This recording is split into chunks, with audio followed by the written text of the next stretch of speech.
이제 2부 관련된 첫 번째 이제 주제는 바로 여성의 행원, 실천과 원력이라는 제목으로 이렇게 기획을 해주셨습니다. 후원자와 제작자로서의 여성뿐만 아니고 실제로 수행하고 깨달음을 얻는 그런 여성의 역할을 조명해 주셨는데요. 네. 사실 여성들이 이제 발원을 해서 조성된 많은 성보들이 있는데 그 뒤에 있었을 이제 여성들의 마음 자체를 조명했던 시도들은 많이 없었던 것 같습니다. 그리고 이제 전통 시대에는 역시나 여성들이 이름을 남긴 지금의 이제 아티스트 개념의 여성들의 존재를 사실 찾아보기가 힘듭니다. 근데 이분들이 또 이 불교 미술의 역사를 돌아보면 이제 불상이나 또 우리가 보는 불화 외에도 사찰에서 만나게 되는 많은 또 공약물이 있는데요.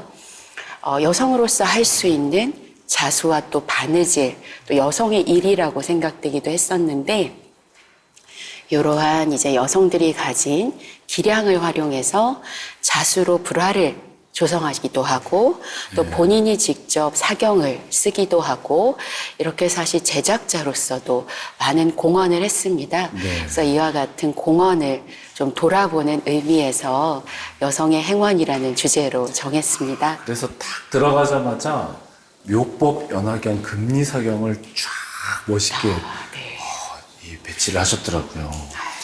그 1345년 네.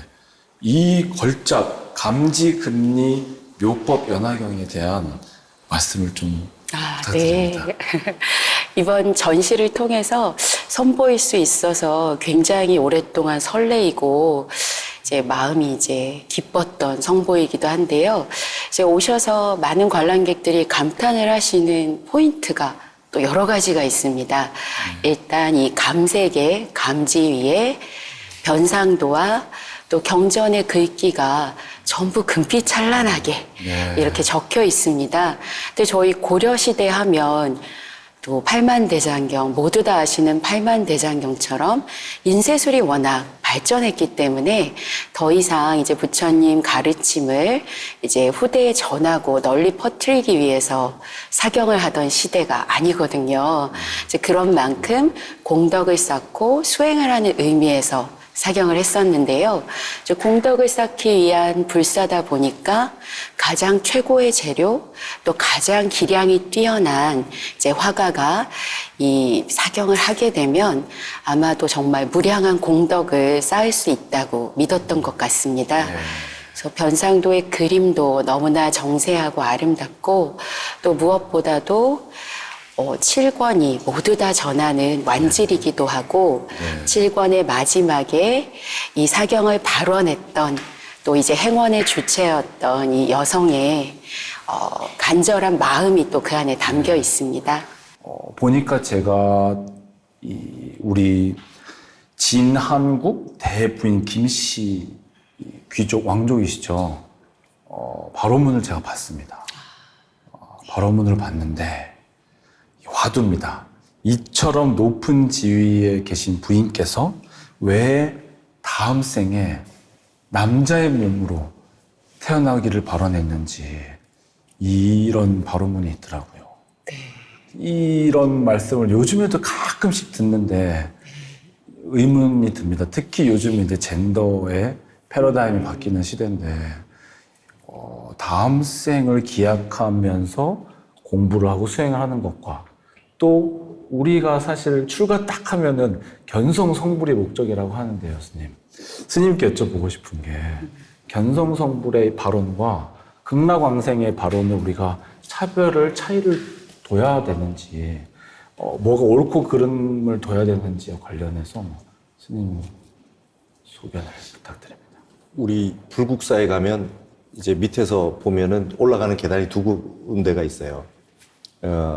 한 군데는 우리가 이제 그 중심으로 들어가는 대웅전으로 들어가는 계단이 있고 하나는 이제 극락전으로 들어가는 길이 있어요. 그래서 어느 형태로 들어가면 안에는 다 통해 있어요. 대웅전하고 본 것처럼.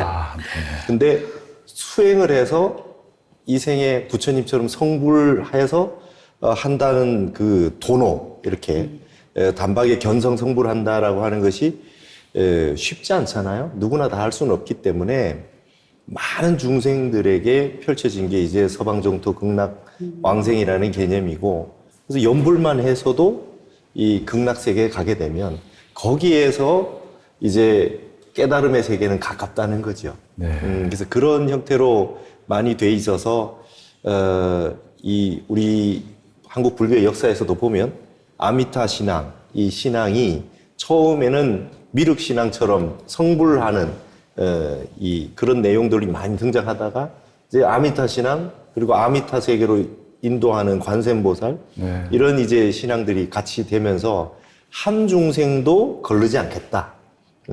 공부를 좀 못하는 분도 네. 바로 성불할 수 있는 분도 상관없이 다 제도하겠다는 그 발언이 네. 부처님 발언이 그렇게 이제 있는 거죠. 그래서 모든 다양한 그물로 수없이 많은 중생들을 제도하겠다. 네. 뭐 이런 장치인 것 같아요. 예. 그래서 어디로 해도 가는 곳은 같은 곳에서 만난다. 예.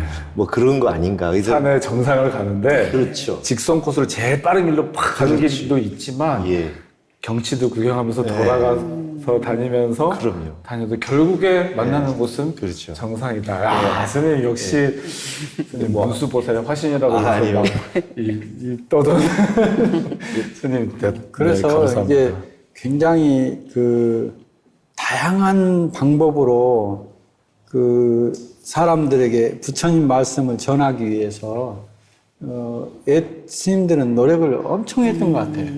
그래서 법화경에 사경도 있지만 맨 앞에 변상도가 있거든요. 이 경전의 내용을 함축해서 그림으로 그려놓잖아요. 네. 그래서 그 변상도는 이 예전에는 그 문맹률이 높아요. 그래서 글자를 아는 사람이 많지 않잖아요. 그래서 경전을 다 읽은 사람이 이 그림 한 점 가지고 경전의 내용을 딱 설명을 하는 거예요. 그래서 그 변상도 또 그 벽화 이런 것들이 발달하게 된 것이, 그리고 이제 뭐 팔상성도 탱화 이런 게 발달하게 된 게 그런 그림으로 이미지화 하는 것이 굉장히 발달되어 있고, 네. 심지어는 저기 티벳 가면 이제 그 통을, 경전 통을 이렇게 돌리잖아요. 예, 그래서 경전을 못 읽는 사람은 이거 돌리는 것만으로도 경전 한 권 읽는다. 다 있는 거다. 또 뭐 저 롱따라고 그런가요? 저기 뭐 줄에다가 경전을 쫙 그 붙여놓고 바람이 읽어주는 경전. 그러니까 굉장히 다양하죠. 그러니까 어떻게 하면 조그만 공덕을 지어도 그 인연이 지어진다. 하는 것부터 시작해서 그런 구체적인 부처님의 경전까지 들어갈 수 있도록, 그래서 굉장히 다양한 방법으로 사람들을 그런 깨달음의 길로, 지혜의 길로, 자비의 길로 이끄는 것이 아니었을까. 그런 마음들이 저는 법화경 변상도 하고 사경을 보면서 그런 생각이 들었고요. 또 이제 여기 화암미술관 전시하는데 그 변상도만 가지고 자세히 볼 수 있도록 그런 디지털화한 건 너무 멋진 일이다. 예. 디지털 시대에 디지털로 우리가 더 줌인아웃 하면서 보는 게 저는 이것도 보물이다. 현대 시대의 보물이구나. 그래서 현대 보물과 천년 역사를 가진 보물이 공존하고 있구나라고 느꼈습니다. 네. 이제 고려 시대에 이 불교가 이제 조선 시대로 간단 말입니다, 스님. 500년간 탄압을 받은 종교가, 살아남은 종교가 있었습니까, 스님? 인류 역사에? 그러니까 우리 한국의 역사도 그렇고 불교의 역사도 그렇고 범난 아닌 시대가 없죠. 아, 늘 범난이에요. 위기 아니었던 적이 한 번도 없어요. 근데 이게 사람의 마음이 사라지면 불법이 사라지지. 네. 마음이 있는 한 불법이 어떻게 사라지겠습니까? 예. 이 마음법인데. 네. 그러니까 그 어떠한 시대가 와서 어떠한 탄압이 와도 이 부처님 불법의 세계는 인간의 근본 자성을 이야기하고 있기 때문에 어떠한 형태로든 변형이 될 수는 있으나 근본 그 가르침은 변하지 않는 거겠죠. 그리고 이제 진여라 그러잖아요. 진여라 그러고, 그러니까 그런 부분들이 이제 우리 한국에서 완전히 보여준 거죠. 한국에서 보여준 건 조선 500년이 지났어도 불상이 없어지고 사찰이 없어지고 해도 나중에 바깥에 돌미륵들이 그냥 다 마을을 수호해주고, 네.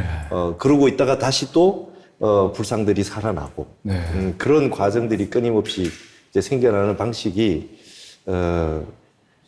불교는 그냥 다른 종교가 아니라 마음법이기 때문에 그런 게 아니겠나 싶습니다. 예.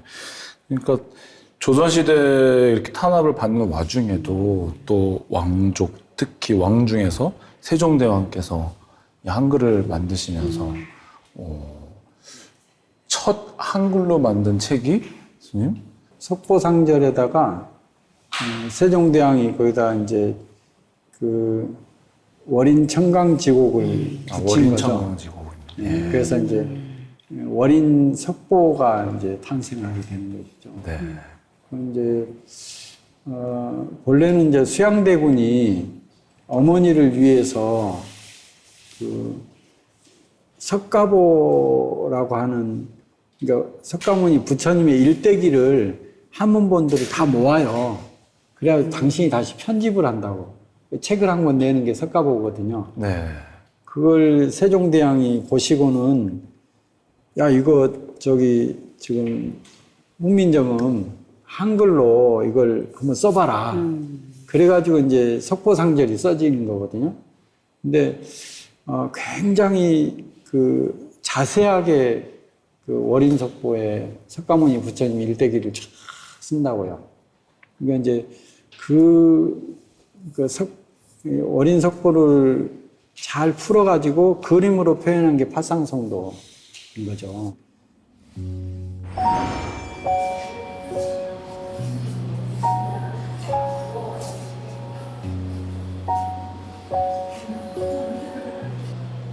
시달타 대자가 출가를 해서 지금 삭발하는 장면이거든요.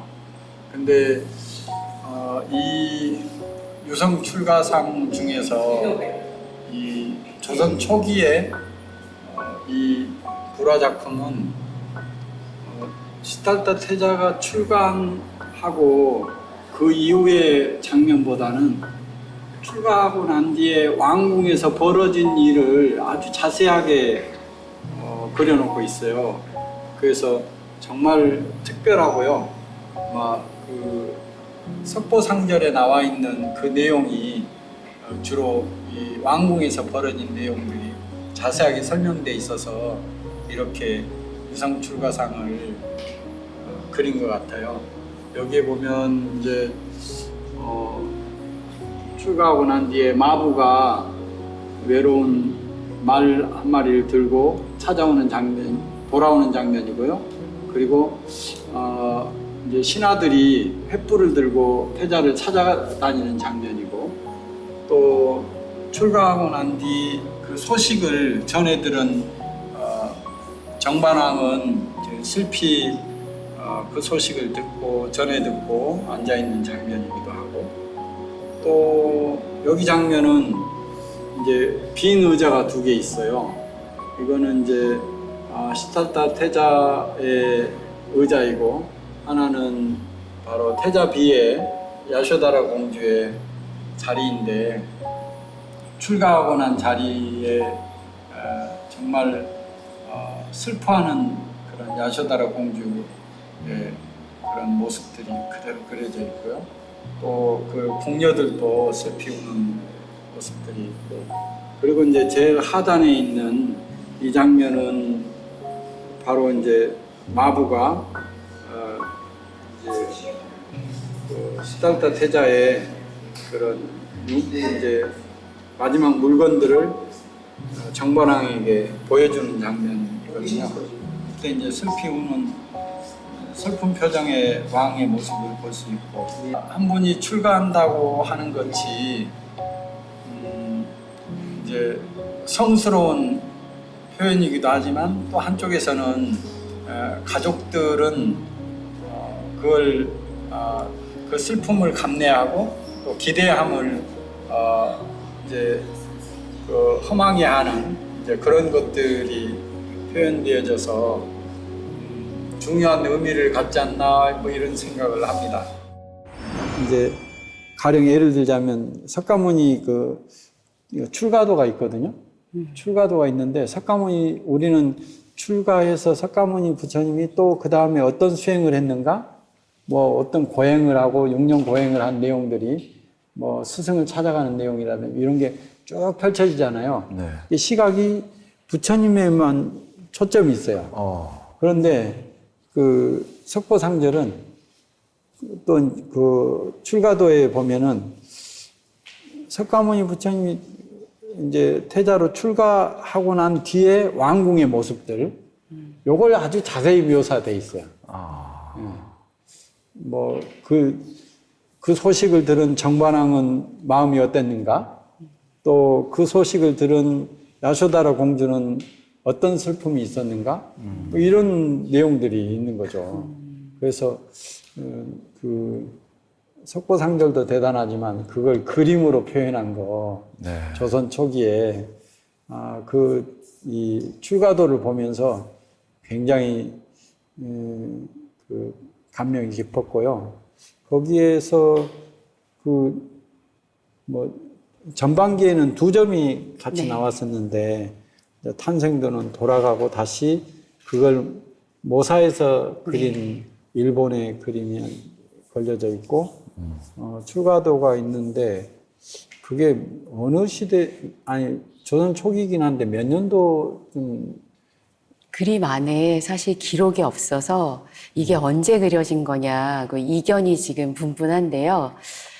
조선시대 15세기 스님 말씀대로 석보상절이 만들어진 이후라는 것에는 다들 이견이 없고요. 이게 석보상절의 시기인가, 어린석보의 시기인가, 지금 아주 논쟁이 뜨거운 감자입니다. 언제로 봐야 할지. 그래서 15세기의 그림이라는 거는 저도 말씀드릴 수 있을 것 같고요. 그 그림에 재미있는 부분이 있어요. 그 정반왕의 그 왕궁이 표현되어졌거든요. 근데 왕궁 안에 그 임금의 모습이 그 복색이 그 조선시대 왕의 복색이에요. 세종대왕 목색 아닙니까? 세종대왕 아닙니까? 야, 이게 정말 한국화됐구나.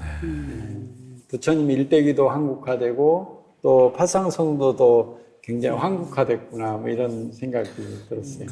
숭유억불의 시대였음에도 불구하고 왕족과 이 시민, 서민 계층에서는 신심이 계속 이렇게 유지가 되었던 것 같습니다. 그건 좀 다른 것 같아요. 이제 정치 이념하고 네. 또 신앙하고는 다르니까요. 네. 그리고 또 이제 뭐 조선시대 난 전반에 걸쳐서 그 어떤 삶을 살 것인가, 삶의 가치는 어떻게 볼 것인가 하는 것, 그리고 삶을 이제 힘들고 어려움을 또 어떻게 극복할 것인가 이런 차원하고는 좀 다른 것 같아요. 네.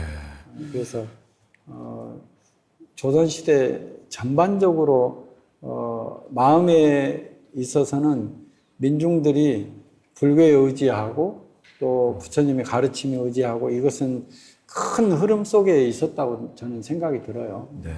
이제 그걸 이제 통치 이념하고는 좀 다르게 봤으면 좋겠다는 생각이 네. 우리 큐레이터님께서 제목을 유교로 조선시대로 넘어오면서 네. 딱 첫 문장을 뭐라고 쓰셨냐면 암탉이 울 때라고 써주셨습니다. 유교 사회에서의 네. 이 불교 여성을 조명을 하고 싶었던 의도가 네. 있으셨던 것 같아요. 고려와 조선, 여성의 위상에도 변화가 있었는지 궁금합니다. 사회적으로는 이제 여성이 이제 훨씬 더 많은 자유가 주어지고 또 여러 가지 권익이 고려시대 때 훨씬 더 많이 보장되었다고 하는데요. 이제 조선시대로 접어들면 좀 더 제약이 이제 많았다고 이제 흔히 얘기를 합니다. 이 암탉교육 때 말씀해 주셨는데요. 요거 꼭 따옴표를 하셔야 돼요. 그래서 제가 한 말이 아니라 아하. 조선왕조 실록을 썼던 우리 유교적인 예. 가치관을 가졌던 이제 사관들이 쓴 말이거든요. 예. 저 사실 요 제목을 쓰면서 제가 막 겁이 많이 났었어요. 이거는 제가 이렇게 보는 것도 아니고 근데 당시 조선이란 사회를 살았고 공식적인 기록을 남겼던 사실은 그 시기의 시선이 거기에 묻어 있는 건데요. 너무 잘 알려진 서경이라는 고전에서 인용한 말이기도 하고 근데 이제 제가 또 이전시를 통해서 말하고 싶었던 거는 이제 신료들이 그렇게 암탉이 새벽에 우는 것은 뭐 나라의 뭐 망함이다 막 이런 고전을 인용하면서 비판을 해도 불교를 믿고 또 이렇게 불교 미술을 후원했던 왕실 여성들은 그침이 없었거든요. 그래서 거꾸로 보면은 암탉이 올 때 불교가 굉장히 흥했습니다. 그래서 요것이 이제 사실 전하고자 하는 메시지고요. 오. 그래서 꼭 따옴표를 해서 여성들이여 소리를 내라. 그렇죠. 그래서 그렇게 여러 번 비판을 하고 또 여러 가지 막 징조들이 이제 나타났다, 보고가 됐다고 하거든요. 수탉이 암탉으로 변하고 뭐 이런 징조가 나타났다고 하는데 그게 이제 나타난 시점들이 항상 또 왕실에서 이번엔 뭐 대비마마가 불사를 하고 이번에는 뭐 중전마마가 불사를 하고 그럼 꼭 이렇게 연결을 짓더라고요. 근데 그런 여러 이제 왕실의 여성들이 없었더라면 여기 전시장에 모여 있는 수많은 성보들 또 이제 고려시대 불교 미술에 도달했던 정말 영원한 아름다움은 저희가 잘 알지만 조선시대 특히 전반기 또 불교 미술의 모습은 사실 잘 많이 알려져 있지 않은데요. 굉장한 품격 이제 미술로서의 품격과 우리 또 성보로서의 이제 여러 위엄과 이런 것을 다 갖추고 있는데 이런 것들을 다 갖춘 성보가 또 굉장히 많은 수량이 한꺼번에 만들어질 수가 있었습니다. 이것은 왕의 뭐 할머니, 왕의 어머니, 왕의 부인이라는 위치에서 불사를 후원했기 때문에 가능했던 일이어서요. 그래서 한번 그 점을 생각해 보시면 좋을 것 같아서 조금 무리수를 더 봤습니다. 암탉이 울 때라는 무리수를 뒀지만 충격 요법이 있는 것 같습니다. 그런가요? 네. 여성들이여 소리를 내라. 시대가 왔다. 드디어. 예. 근데 지금 말씀해 주신 것처럼 중전 대비가 네. 불사를 하고 또 왕실에 이 궁중에 계신 여성들의 불교에 대한 사랑이나 이 마음이 굉장히 컸던 것 같아요. 특히 지금 서울에 보면은 왕족이 지은 절들 이름들이 많이 보이잖아요. 그렇죠. 지금 뭐 보시면 서울 강남에 가면 대모산이 있어요. 그러니까 이 전시하고 똑같아요. 그 산 이름이 왕의 어머니라는 뜻이에요. 거기에 헌능에 태종과 왕비가 계신 거잖아요. 네. 근데 세종대왕을 낳은 어머니 산이야 해서 대모산이에요.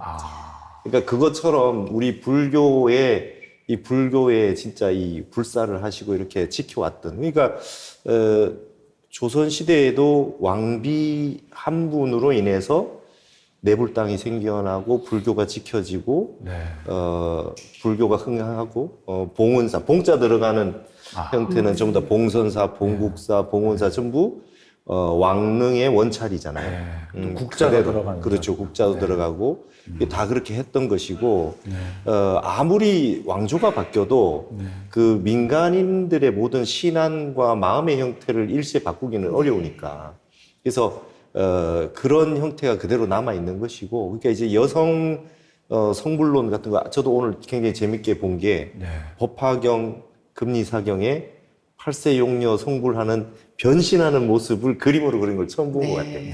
아주 너무 재밌었는데 이게 한번 생각을 해보면 이제 다른 경전에 초기 경전 뭐 이런 데 보면 여성은 성불 못한다. 막 이런 얘기가 많은데 심지어 용은 축생인데 8세 된 용녀가 성불을 할 수 있다라는 길이 열린 거죠, 법화경에는. 네. 근데 한 번 몸을 바꾸는 거고 남방의 새로운 정토에 가서 몸을 바꾸는 거예요. 그죠? 네. 근데 거기에 변상도에 보면 같이 돼 있어요. 그죠? 그 용녀가 바로 몸이 바뀌는 게 시간차가 있는 게 아니라 같은 공간 안에 그림으로 나와 있단 말이죠. 네. 그게 이제 법화경이 보여주는 그 형태고, 그때는 아무래도 네. 유교라고 하는 경전들 중에 제일 중요한 게 주역입니다. 네. 주역은 건괴가 앞에 와 있거든요. 남자가 무조건 앞에 있는 거예요. 네. 건곤괴라고 순서가. 아, 네. 그러니까 시스템이 그렇게 될 수밖에 없어요. 조선 초기만 해도 분재기를 보면 장남하고 딸하고 재산 같이 줬어요. 오. 똑같이 나눠줬습니다. 그러니까 고려 시대 때의 흔적이 그대로 남아 있는데 임진왜란 이후에 완전히 이제 지금 우리가 보는 조선 시대의 남녀 불평등이 많이 나오고 있는데 네. 불교적인 형태의 그런 부분과 고려 시대의 사회상을 살펴보면 굉장히 이제 여성에 대한 부분들이 네. 지금 우리가 생각하는 고대 사회하고 좀 달랐다. 네. 그리고 제일 중요한 건 이제 화엄에서 보면, 화엄은 이렇게 얘기하더라고요. 화엄에서는 이제 남녀라고 하는 이 성별의 차이가 상관이 없다는 거죠, 성불하는데. 네. 본래 다 성불했기 때문에 서가모니 부처님이 세상에 한번 놔두시기 위해서는 어차피 어머니가 필요하시니 성불하신 이미 경지에 도달하신 등각보살인 어머니가 여성의 몸으로 와줬다는 거예요. 네. 화엄은. 그래서 변신 성불할 필요도 없고 본래 부처인데 어머니의 모습으로 와줘서 그렇게 해서 딱 임무만 하시고 빨리 가셨다. 이제 화엄은 이렇게 보는 거죠. 아, 그래서 굉장히 등각보살에는 마야 부인, 야쇼다도 다 등각보살의 여성이 많이 있습니다. 예. 그러니까 성불을 거의 다 했는데 네. 어머니가 돼주시기 위해서 오신 거예요. 예. 어머니가 필요하기 때문에. 예. 그러니까 이제 우리는 이제 자식도 없는데 어머니도 못 돼봤잖아요.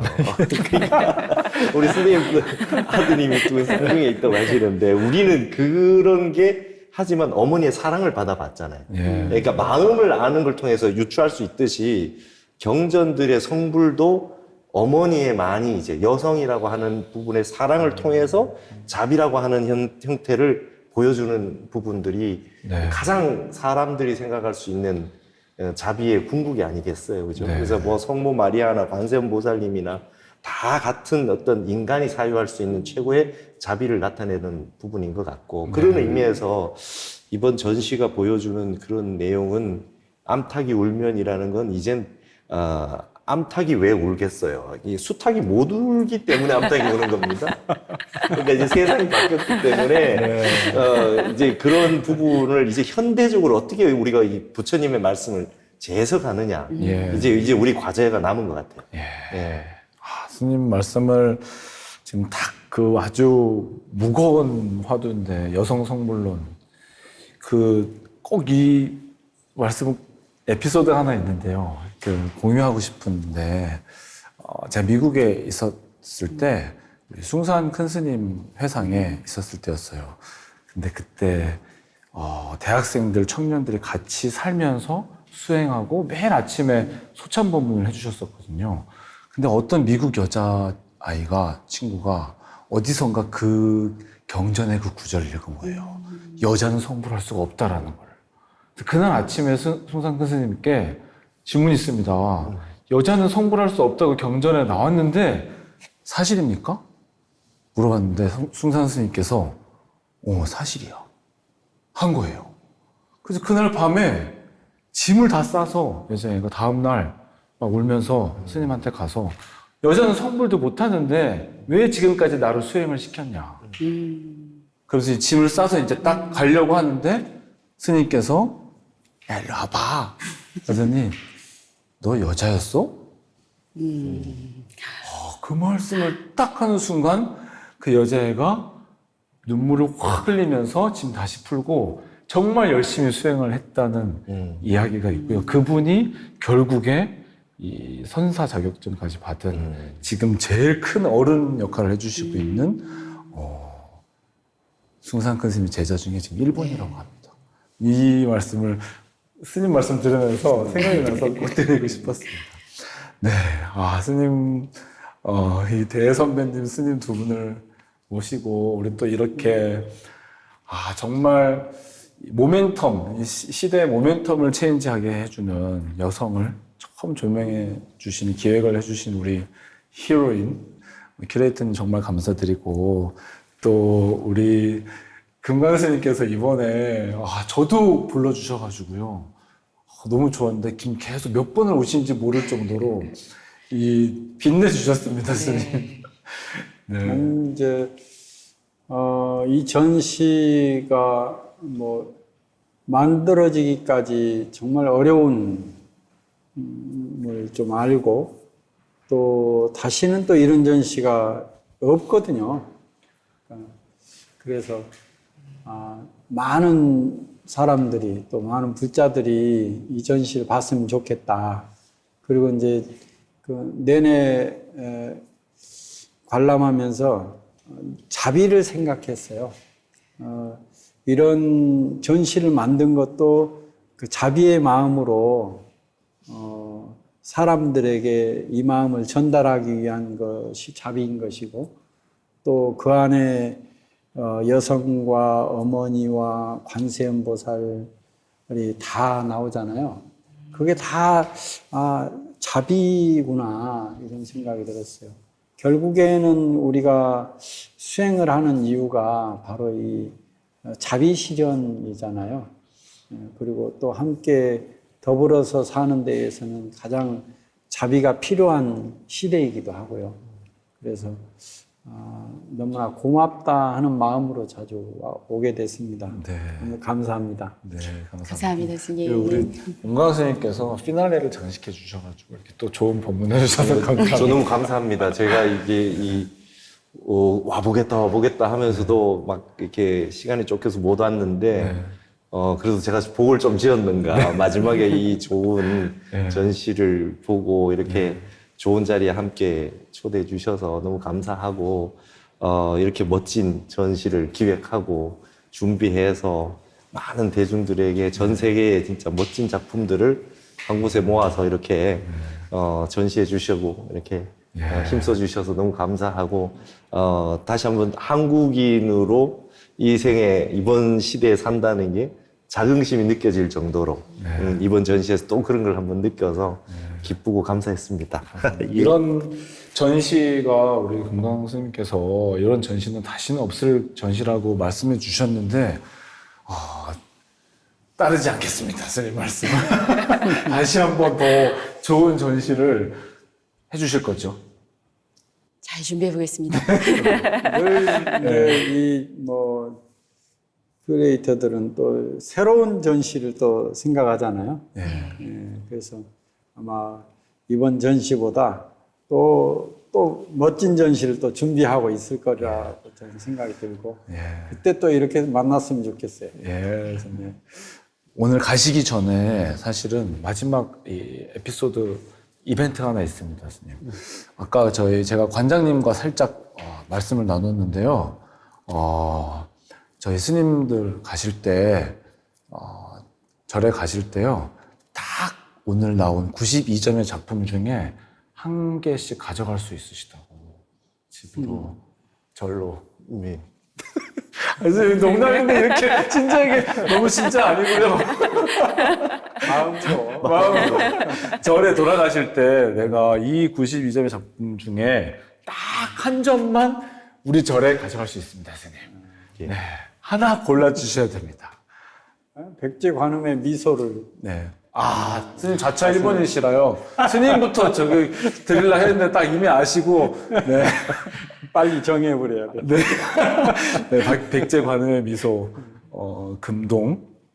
금동까지 필요 없고, 그냥 네. 미소만 가슴에 담고 가고 싶습니다. 역시 자차 1번 스님께 뺏겼습니다, 스님. 예. 자, 그러면 아까 우리 그래도 백제 금동 관음 입상에 대해서는 설명 많이 해주셨으니까 더 말이 필요 없는 보물을 가져가시게 되신 축하드립니다. 마음으로만 잘 모시고 가져가시기 바라고요. 네, 우리 문광 스님께서는 어떤 작품이 저는요, 오늘 몰랐는데 와서 전시하고 있는 걸 봤어요. 좋은 작품 많지만 제가 그 출가하기 전에 이렇게 필사했던 모본이 여기 추사에 반야신경이 있었어요. 네. 추사가 저렇게 정자로 해서로 쓴 게 많이 없거든요. 근데 오늘 직접 이렇게 보게 됐어요. 그래서 아, 추사가 반야신경 부처님 말씀 쓸 때는 행초로 안 쓰고 예서 전설 안 쓰고 정자로 반야신경 썼구나. 그걸 보면서 굉장히 좋았습니다. 그래서 마음에 잘 담아서 가겠습니다. 감사합니다. 아, 진짜 마음으로 잘 간직해서 가져가십시오, 선생님. 저한테도 좀 물어봐 주십시오. 저도 하나 있습니다, 선생님. 오, 그럼 제일 먼저 선택을 하시지요. 마지막에 안 하실 것 같아가지고 예. 그 불상군, 금동 불상군 20분의 작은 부처님이 수종사 탑에서 예, 나오는 예, 그 표정들이 다 다르잖아요. 예, 동심의 그 얼굴 표정들을 보고 제가 너무 반해가지고 교수님 그 중에 관세음보살이 이렇게 하고 있어요. 이렇게 네, 아 그래서 무릎 꿇고 볼 수 있게끔 이 높이를 그렇게 해주셨더라고요, 그레이트님께서. 그래서 얼굴을 마주 보려면 서서 볼 수 없고 딱 무릎을 꿇어야 볼 수 있을 그런 높이를 해주셔가지고 무릎 꿇고 봤는데 다 모셔가겠습니다, 제가. 여러 점인데. 네, 20점입니다. 이거 한 점이 아닌데요. 한정하신다 그랬는데 20점인데요, 이거는. 네, 이렇게 좋은 작품 한 마음속에 한 작품씩 이렇게 모셔갈 수 있도록 네, 해드렸습니다, 스님. 감사합니다. 그러면 2시간 동안 이렇게 좋은 시간 마련해 주시고 함께 해주신 스님들과 피레트님 감사합니다. 감사합니다. 시청자 여러분 감사합니다.